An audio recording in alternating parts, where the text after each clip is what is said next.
नमस्कार दोस्तों, कैसे हैं? आई होप आप अच्छे होंगे। मैं प्रदीप ऑनलाइन क्लासेस में आपका स्वागत करता हूं।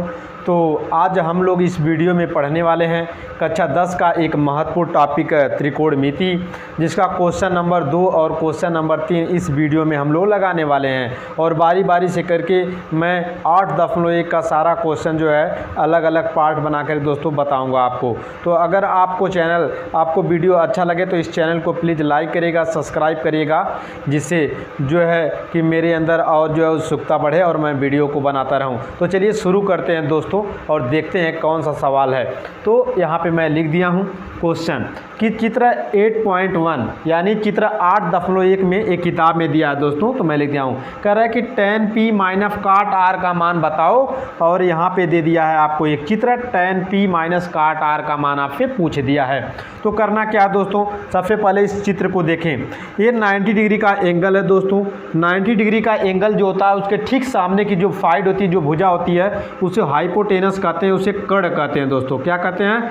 कर्ण कहते हैं। ये तो कर्ण कभी बदलेगा नहीं, चाहे आप कोई भी एंगल ले लीजिए दोस्तों, कर्ण कर्ण ही रहेगा, ठीक है। लेकिन अगर आप इस एंगल की बात करें, अगर आपको r लेना रहेगा, जैसे tan r लेना है या sin r लेना है, जब भी नीचे की बात करेंगे एंगल, ठीक है दोस्तों, तो इसके ठीक जो है सामने की जो साइड होगी दोस्तों, वो आपका लंब कहलाएगी दोस्तों। क्या कहलाएगी? लंब कहलाएगी। ये याद रखिएगा। तो एंगल r के सामने की भुजा लंब कहलाएगी दोस्तों। अगर और ठीक ये वाली जो भुजा बची, ये आपका आधार हो जाएगा दोस्तों। ये क्या हो जाएगा? आधार। लेकिन इस सवाल में आपको एक चीज़ और याद रखना है दोस्तों, जब वो एंगल P की बात करेगा, यदि त्रिभुज में जो एंगल ऊपर है उसकी बात करेगा, तब आपको ये जो सामने की भुजा ये आधार दिख रही है ना, तब ये लंब हो जाएगा और ये आधार बन जाएगा जो लंब है। यानी लंब आधार हो जाता है और आधार लंब में परिवर्तित हो जाएगा। यही आपको याद रखना है दोस्तों। जब एंगल P की बात, जब आपको जैसे tan P लेना है या काट P लेना है, तब आपको जो आधार है इसको इंटरचेंज कर देना रहेगा आपको, ठीक है। तो जो आधार है उसको लंब मान लीजिएगा, जो लंब है उसको आधार मान लीजिएगा। ये बात याद रखिएगा। तो सबसे पहले चलते हैं दोस्तों, हम पाइथागोरस प्रमेय का यूज करके इस साइड का मान निकालते हैं, आधार का मान निकाल लेते हैं, क्योंकि हमको आधार का मान दिया ही नहीं है।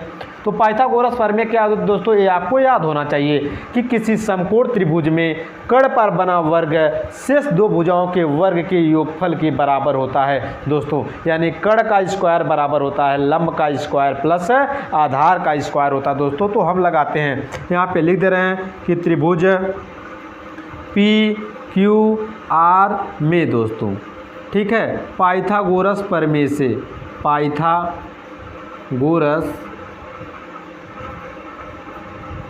प्रमेय से,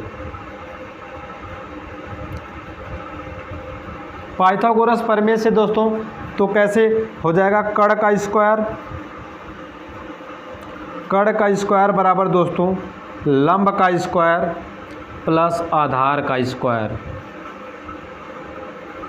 आधार का स्क्वायर। अब देख लीजिए कर्ण कितना है दोस्तों? 13 है, तो 13 का स्क्वायर कर दीजिए बराबर लंब कितना है? 12 है, तो 12 का स्क्वायर कर दीजिए प्लस आधार कितना दोस्तों? QR है, तो यहाँ पे लिख सकते हैं QR का स्क्वायर, ठीक है। 13 का स्क्वायर दोस्तों होता है 169, तो 169 कर दीजिए बराबर 12 का होता है 144 प्लस QR का स्क्वायर दोस्तों कर दीजिए, ठीक है। अब 144 को इस साइड लाइए दोस्तों, तो 169 माइनस 144 हो जाएगा बराबर QR का स्क्वायर हो जाएगा, ठीक है दोस्तों। तो ये घटा देंगे तो 25 आ जाएगा दोस्तों। 25 बराबर QR का स्क्वायर दोस्तों हो गया, ठीक है। अब Q स्क्वायर जब हटेगा स्क्वायर यहाँ पे दोस्तों, शायद आपको दिख नहीं रहा तो मैं यहाँ पे लगा रहा हूँ, ठीक है। ये वाला सवाल अगला है, तो इस पे ध्यान आप न दें। तो बच्चों आ गया यहाँ पे दोस्तों 25 बराबर QR का स्क्वायर, ठीक है। स्क्वायर हटता है दोस्तों, जैसा कि आपको पता है, तो इस साइड में आएगा तो अंडर रूट लग जाएगा, तो हो जाएगा 25 अंडर रूट 25 बराबर QR का स्क्वायर। सॉरी यहाँ पे स्क्वायर अब नहीं लगेगा दोस्तों, यानी क्यू आर का मान हमारा आ गया, स्क्वायर यहाँ पे कड़ी लग गया है। ठीक है, 25 का वर्गमूल 5 होता है जैसे कि आपको पता है, तो क्यू आर हो गया। तो दोस्तों क्यू आर का मान आ गया 5 सेंटीमीटर। ठीक है, तो यहाँ पे हम रख देख सकते हैं क्यू आर बराबर 5, यानी आपका आधार 5 हो गया। चलिए क्यू आर का मान तो हमको मिल गया दोस्तों, 5 हो गया। और सवाल हमसे क्या पूछा है? पूछा है tan p दोस्तों, tan p minus cot r का मान बता दीजिए। ठीक है, तो आपको पता होना चाहिए कि tan थीटा बराबर क्या होता है दोस्तों? होता है लंब बटे आधार, लंब बटे आधार माइनस काट थीटा जो दोस्तों होता है एक tan का उल्टा होता है। तो जब tan का लंब बटे आधार है तो काट का आधार बटे लंब हो जाएगा दोस्तों। तो यहाँ पे लिखिए आधार बटे लंब। ठीक है दोस्तों, बच्चे क्या करते हैं दोस्तों, गलती है यहाँ पे, देख लेते हैं लंब का मान कितना है, लंब का मान 12 रख देंगे और आधार का मान 5 रख देंगे, इसमें भी आधार का मान 5 रख देंगे और लंब का मान रख देंगे 12। तो यहीं पे सवाल हो जाता है गलत दोस्तों। आपको देखना है कि ये वाला एंगल tan p वाला जो एंगल है वो त्रिभुज में ऊपर का एंगल है कि नीचे का एंगल है दोस्तों। तो अगर tan p का ऊपर का एंगल रहेगा तो इसमें इंटरचेंज हो जाता है, जो आधार होगा उसको लंब मानना है और जो लंब है उसे आधार मानना है।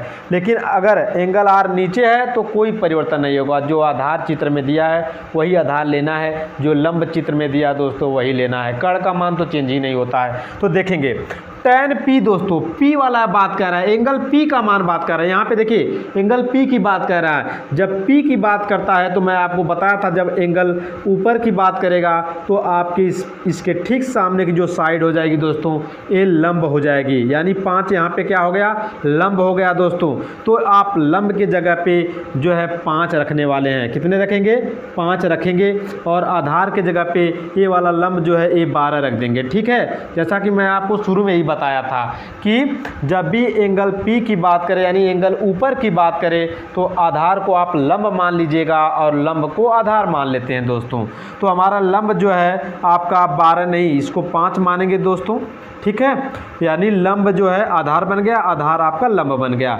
तो 5/12 हो गया दोस्तों, माइनस और आ गया ये काट आर, आर कहाँ है दोस्तों, यहाँ पे है, नीचे है। तो इसमें तो कोई चेंजिंग नहीं होगा, जो एक्चुअल में आधार दिख रहा है आधार का मान 5 लेंगे और लंब का मान दोस्तों 12 लेंगे। ठीक है, इसमें कोई चेंज नहीं होगा। तो आधार का मान 5 और लंब का मान दोस्तों 12 ही लेंगे। ठीक है, इसमें क्यों चेंज किया इसको एक बार फिर आप सुन लीजिए। tan p पूछ रहा है तो p का मतलब एंगल ऊपर की बात कर रहा है इस त्रिभुज में, तो आपका जो है आधार जो है ये लंब बन जाएगा। तो इसीलिए लंब का मान मैंने 5 रख दिया। जो आधार है वो, जो आधार आपका है वो लंब बन गया, जो लंब है वो आधार बन गया। ठीक है, तो यहाँ पे मैंने रख दिया। ये घटा देंगे तो 0 आ जाएगा दोस्तों। ठीक है, तो tan p माइनस काट r का मान दोस्तों 0 हो गया। तो इसी के साथ पहला सवाल दोस्तों हो गया समाप्त है। अब चलते हैं हम लोग लगाते हैं दूसरा सवाल, क्वेश्चन नंबर 3 लगाते हैं दोस्तों। तो इसको हम मिटा देते हैं।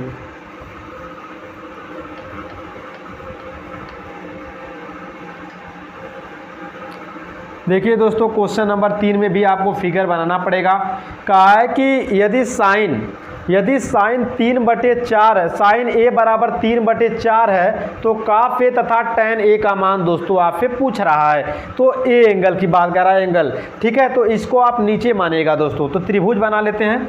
ठीक है, तो यहाँ पे आप त्रिभुज बने। अब इसको मैं पहले वाले क्वेश्चन को मिटा देता हूँ दोस्तों ताकि आपको कोई दिक्कत ना हो। हम यहाँ पे एक त्रिभुज बनाते हैं, समकोण त्रिभुज। ठीक है, ये देखिए एक समकोण त्रिभुज मैंने बना दिया। तो ए आपका हो जाएगा दोस्तों, मान लीजिए यहाँ पे मैंने ए मान लिया, एंगल ए को नीचे मान लीजिए ताकि आपको अगर ऊपर मानेंगे तो वही चेंजिंग करना पड़ेगा आपको दोस्तों। तो ए हो गया, ए बी हो गया, ए सी हो गया दोस्तों, ऊपर आपका सी हो गया। ठीक है, सी हो गया। अब देखिए साइन ए का मान दोस्तों दिया हमको, साइन ए का मान दिया है 3/4। 3/4 दोस्तों। तो एक बात पता करिए कि साइन ए बराबर होता है लंब बटे कड़ दोस्तों। साइन थीटा बराबर क्या होता है? लंब बटे कड़। तो इसका मतलब ये हुआ कि लंब ऊपर है तो लंब यहाँ पे 3 है, तो लंब का मान तो 3 हो गया और कड़ का मान 4 हो गया दोस्तों। तो लंब का मान 3 और कड़ नीचे है तो 4 हो गया। ठीक है दोस्तों, तो ये आपका हो गया कड़, ये वाली साइड आपकी क्या हो गई? कड़ दोस्तों हो गई। ये तो कड़ हो गया। ठीक है, अब इस एंगल ए की बात कर रहा है, इसके ठीक सामने की जो भुजा होगी दोस्तों ये लंब हो जाएगा। तो इसको आप लिख दीजिए लंब, बचा ये वाली साइड तो ये आधार हो गया।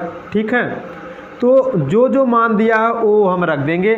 साइन ए बराबर लंब बटे कड़ दोस्तों होता है। ठीक है, तो लंब का मतलब 3 और कड़ का मतलब 4, तो लंब के जगह पे रख दीजिए 3 और कड़ के जगह पे रख दीजिए 4 दोस्तों।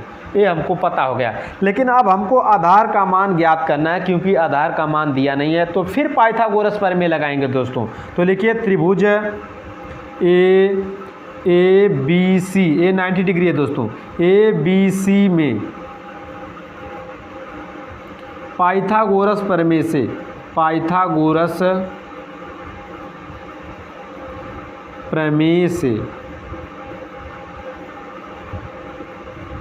ठीक है दोस्तों, पाइथागोरस प्रमेय क्या कहती है? कड़ का स्क्वायर, कड़ का स्क्वायर बराबर लंब का स्क्वायर प्लस आधार का स्क्वायर दोस्तों, आधार का स्क्वायर हो गया है। ठीक है, तो कड़ कितना है दोस्तों? 4 है, तो 4 का स्क्वायर कर दीजिए बराबर लंब कितना है दोस्तों? 3 है लंब, तो 3 का स्क्वायर कर दीजिए प्लस आधार कितना है दोस्तों? आधार का मतलब ए बी, तो लिख दीजिए ए बी का स्क्वायर, ए बी का स्क्वायर दोस्तों। ठीक है, अब 4 का स्क्वायर तो 16 होता है, 3 का स्क्वायर 9 होता है प्लस ए बी का स्क्वायर।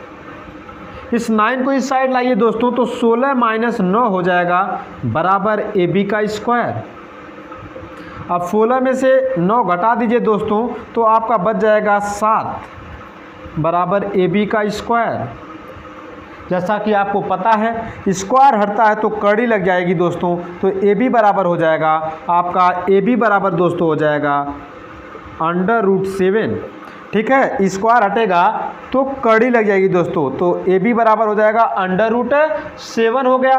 ठीक है, ए बी का मान आ गया √7, और 7 का वर्गमूल आप नहीं निकाल सकते, ये वर्ग संख्या है ही नहीं, तो आप इतना ही लिख देंगे ए बी के जगह पे, यानी ए बी यही आधार है, तो इसका मान दोस्तों आपने निकाल लिया √7 आ गया। चलिए, अब हमको इस त्रिभुज की तीनों साइड पता हो गई दोस्तों। लंब 3 है, कड़ 4 है और आधार √7 हो गई। अब मान हमसे क्या पूछा दोस्तों?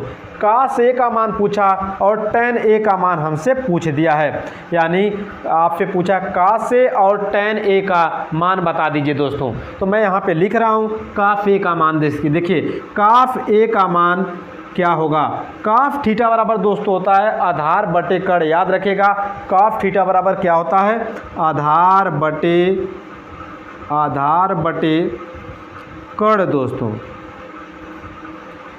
तो आधार कितना है? चूंकि एंगल ए की बात हो रही है, एंगल ए नीचे है, तो एक्चुअल में जो दिया है आधार का मान ले लीजिए, जो लंब दिया है वो लंब का मान आप ले सकते हैं, जो कड़ का मान दिया हो तो कड़ रहेगा ही। तो आधार कितना है दोस्तों? √7, तो हो गया √7 अपान कड़ कितना है? 4। ठीक है दोस्तों, तो ये आपका काफ ए का मान आ गया। कास ए का मान कितना आ गया दोस्तों? कास ए का मान आ गया कड़ी में 7 बटे जो दोस्तों 4 आ गया। ठीक है, दूसरा पूछा हमसे tan A का मान बता दीजिए। ठीक है, मैं ऊपर लिख दे रहा हूँ यहाँ पे। तो tan A का मान कितना हो जाएगा दोस्तों? tan A बराबर, A का मतलब दोस्तों नीचे का एंगल है तो कोई दिक्कत नहीं है, हम फार्मूला लगा सकते हैं लंब बटे आधार होता है। इस फार्मूले के याद रखिएगा आप लोग। ठीक है, तो लंब कितना है दोस्तों? देख लीजिए चित्र में, tan A लंब का मतलब 3 और आधार का मतलब √7। तो यही आंसर हो गया दोस्तों कि tan A का मान हो गया 3 बटे √7 और काफ A का मान हो गया √7/4। इस तरह से क्वेश्चन नंबर 2 और क्वेश्चन नंबर 3 समाप्त हो गया दोस्तों। तो जैसा कि मैं आशा करता हूं कि आपको समझ में आया होगा। अगर आपको समझ में आएगा तो प्लीज़ इस वीडियो को लाइक करिए, सब्सक्राइब करिए और शेयर करना न भूलें। तब तक अपना ध्यान रखिए, खुश रहिए, मस्त रहिए। जय हिंद, जय भारत।